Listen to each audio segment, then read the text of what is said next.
Okay, let's get to the Pinder report. It's for Village Honda. This is the news of the day. We've gone a long time without talking about Matthew Tkachuk. And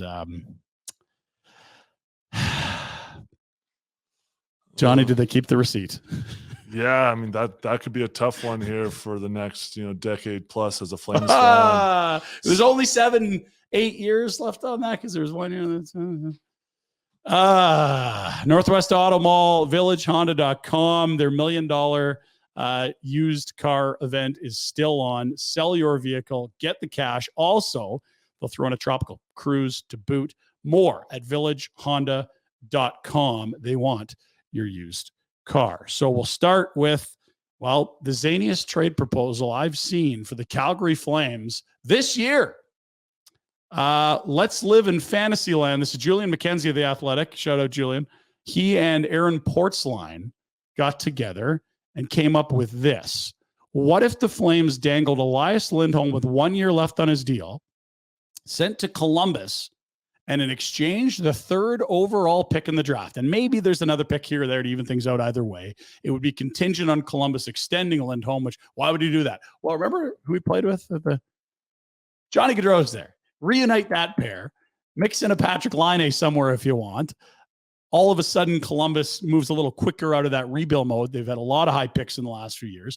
And for the Flames, if you're getting the sense Elias Lindholm's not going to extend here, number 3 overall might be the next face of the franchise, given what we've heard about how good this draft class is and how high end the top of this draft is.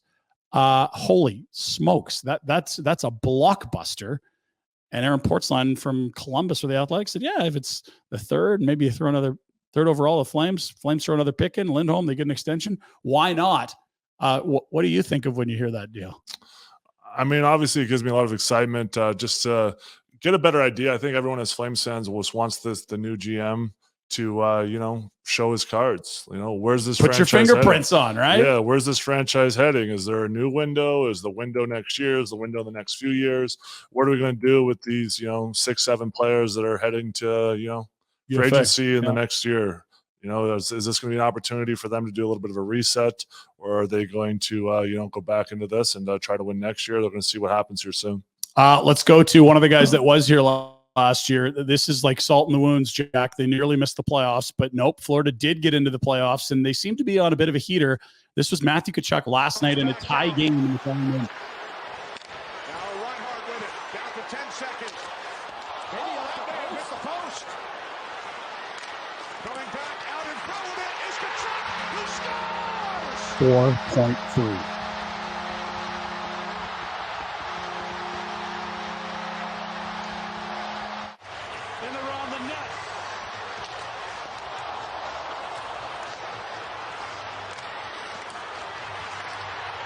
Oh. 3rd game winner of the series.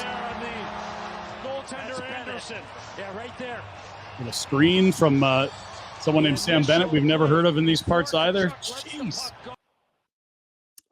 You think Tkachuk's, they're calling him Clutch Chuck now, which it's a change of how the playoffs went here with him, but man, has he been great. Overtime winner in game 1, overtime winner in game 2.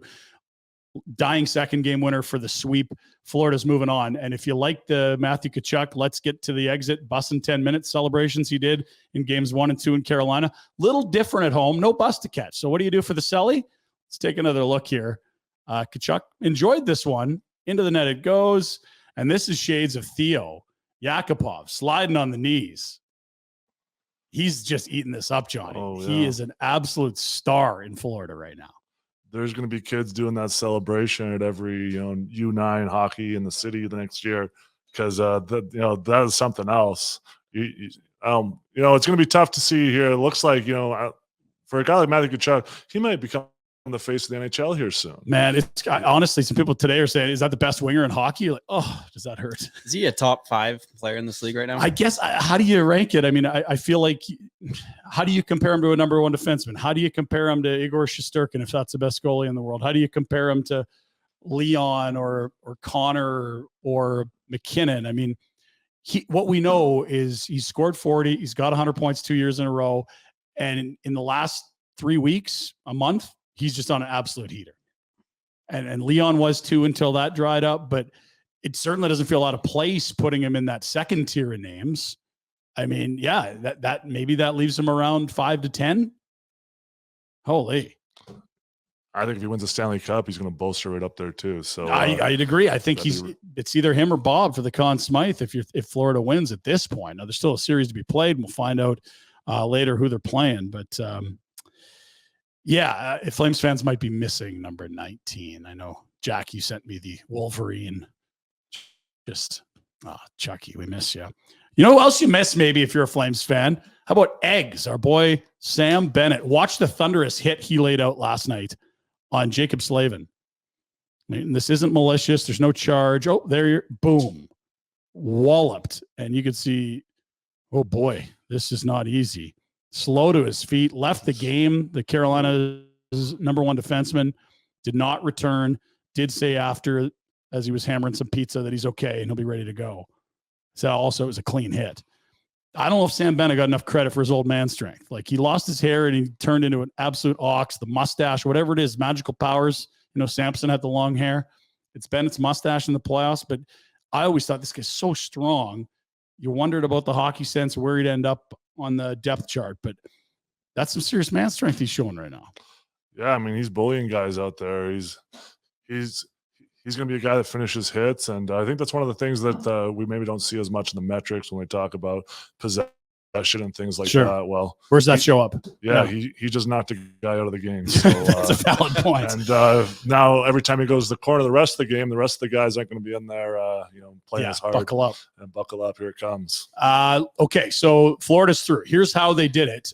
Rarely. In fact, it's the only team ever that has gotten into the playoffs and this far while spending 72% of the regular season outside of a playoff spot. That's right. Only 28% of the regular season were they in a playoff spot. They are the only team in NHL since the expansion era, 67-68, to reach the final after spending less than 30% of the season in a playoff spot. There's lots of numbers there, but essentially what we're saying is this team wasn't good for a lot of the regular season. In fact, if Pittsburgh picked up wins against two of the worst three teams in the league, Chicago and Columbus, to finish their season, this team doesn't get in. What are the narratives then? Not good. And the flip side is how immaculate are the vibes in Florida right now. This team is absolutely rolling. Off they go to the Stanley Cup final. This is how you do it. We're seeing a lot of this from teams. The artwork, there's the studs, Eastern Conference champions. You want to see how not to do it, Johnny? Let's have a look at this next one. This was TSN, little whoopsie-daisies, as they also noted that, hey, this team's going to the Stanley Cup final as well. Only problem is that's Orlando's skyline. That's a lake in Orlando, which is inland. That's not Fort Lauderdale. That's not Miami. That's not Sunrise, Florida. Can you imagine the Stampeders win the Grey Cups like champions, and then they put like Winnipeg skyline behind? Like, this is epic. I love it. And, you know, you make a mistake like that, you're going to get roasted on Twitter. I think someone out there was saying, you idiots. Here's the tweet. You morons up in Toronto can't even get the right city skyline of your graphics. How do you expect to win the cup? Yeah, people are a little hot about that in Florida. And Brooks Koepka, you seen him, the golfer? Big Panthers fan. Getting lit up at the games. Good for him. He's pumped up. Okay, tonight's game. Do we get two sweeps? We find out it is Dallas hosting Vegas, another 3-0 series lead. What's up with the NBA and the NHL? 3-0 series leads everywhere, Johnny. Like, I know Boston just won it, but like we nearly had 4 sweeps, you're telling me, in NBA and NHL conference finals. Wild. 6:00 tonight, Robertson. And is that Marshall still there? Who do we got there? It might be Jonathan Marshall. Either way, big one tonight. We'll get to that game more in our Betway bets of the days. One thing we won't be betting on is Jamie Benn getting anything done. He's been suspended 2 games. The NHL's Department of Player Safety handing out that punishment to the Stars captain. No surprise there. It was early on in game 3, so he effectively missed a full game there, and now 2 more get tacked on.